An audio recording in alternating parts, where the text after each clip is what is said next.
Well, good morning. My name is Hazlet Lynch. I live in Northern Ireland and I want to just make some comments on the situation now prior to our election on Thursday. When I have in the past on matters political as a Christian minister, this is the first time that I have done a broadcast on this. So why am I doing it at this time? A good question. The reason is that, as I see it, Northern Ireland is, to quote former Prime Minister Captain Terence O'Neill, at a crossroads.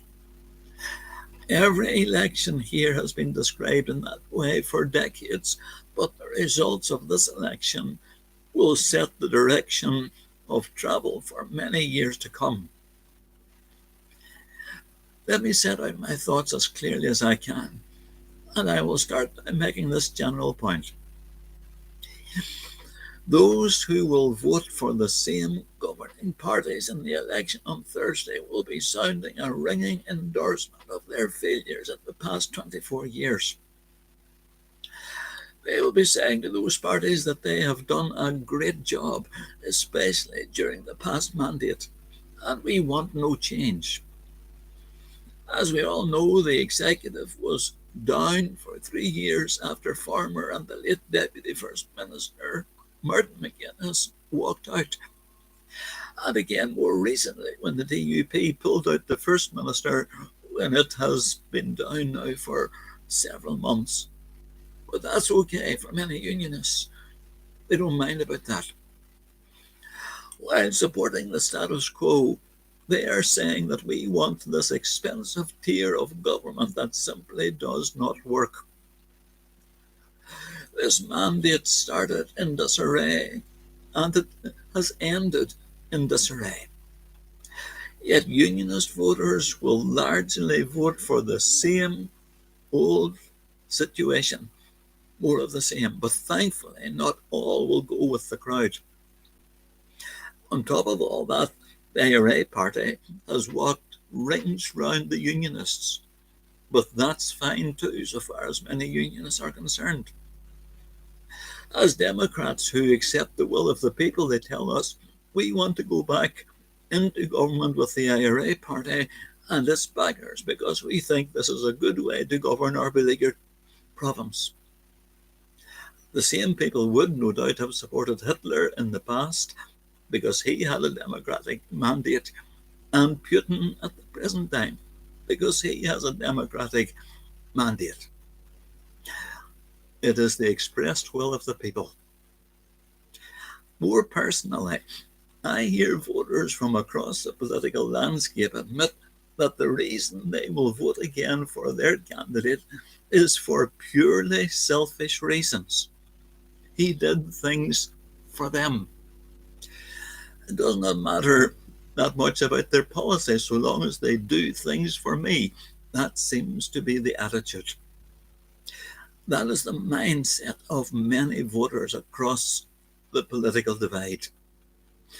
And when this is transferred to the unionist electorate, we can see the first sign of madness being expressed. Keep on voting as you always voted, and you will keep on getting what you always got. More of the same pathetic, unworkable government that will continue its betrayal of all that is good and decent, and give no thought whatever for future generations. Indeed, for many decades, unionists have not been confident about supporting the UK government because Her Majesty's government has been actively engaged in a policy of ongoing betrayal, not only of her most loyal supporters anywhere in the British Isles, but of everything that is good and wholesome. Even Her Majesty Queen Elizabeth II has failed to uphold the solemn oaths taken in the presence of God by her at her coronation 70 years ago. And a big part of that oath was to uphold the Protestant Reformed faith. In this, she has failed. Among the most barbaric laws she signed off was the 67 Abortion Act, proposed by Scottish Presbyterian and Liberal Party member David Now Lord Steele. To date, some 9 million unborn babies have been slaughtered in the GB by medical professions, rogue medical professionals. The election on Thursday, the 5th of May, will reveal that of all the parties fielding candidates, only two stand resolutely against the silent holocaust of abortion, and they are TUV and DUP.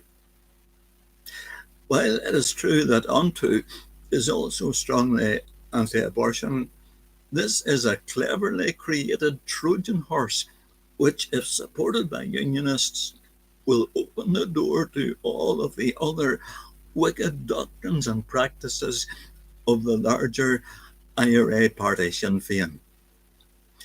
When I am as strongly anti-abortion as the next man, I'm old enough to know that every single issue organisation suffers from blind spots. Every anti-abortion group is in great danger of this error. A vote for the anti-abortion Onto party is a vote of support for the horrendous murders of those who were born for the past almost 50 years, including my own brother and many others. Onto's hypocrisy and clear double standards just cannot be missed by any thinking individual. Its party leader refused to be drawn on whether or not his party endorses the thousands of murders carried out by members of the very party from which it separated, Sinn Féin. To be anti-abortion and yet support terrorist murder is not a consistent position to hold. Only those blinded by single issue thinking will fall for this skillfully laid trap for the electorate. So be very, very careful and steer clear. The UUP is clearly seen as a lost cause politically. Its leader's pro-abortion stance negates freedom of conscience for party members. This was evidenced by the recent call for at least one UUP MLA to sign the petition of concern that would stop the criminalising of gospel preachers and Christians who pray to God through Christ alone for the deliverance of the unborn and support for their mothers. They refused. The UUP did nothing to stop this iniquitous bill being passed at Stormont. It has also supported the legalising of same-sex relationships in defiance of the Judeo-Christian understanding of marriage as held for millennia. Some people will argue, of course, that because the party leader is a strong advocate for the victims of terrorism, the party should therefore be given support at the election. But this is also a mistaken position to hold and illustrates the sheer folly of the single issue mindset. So this party cannot be trusted on every issue, not least issues of life and death. When we examine the DUP's track record, it promised to defend the RUC, to smash Sinn Féin, to smash the Belfast Agreement, that it is now working with enthusiasm and determination to keep Sunday Special, to smash sodomy, and so on and so forth. The list could go. It has failed to deliver on its sincerely made promises to the electorate. And many unionist voters regard this as success. If how things are done at Stormont satisfies your deepest political aspirations and needs, then vote as you have always voted. But if you have serious reservations about how things are going, then now is the time to change your voting habits and give new people an opportunity to do better. They might, as is the case for every political party, they might and probably will fail us too, eventually. but they deserve an opportunity to give us their best efforts. I'm not referring here to the Nationalist Republican Alliance Party as a better voting alternative, and its call for change. A vote for alliance is a vote for more of the same, a vote for more abortions, more sodomy, and more moral debauchery.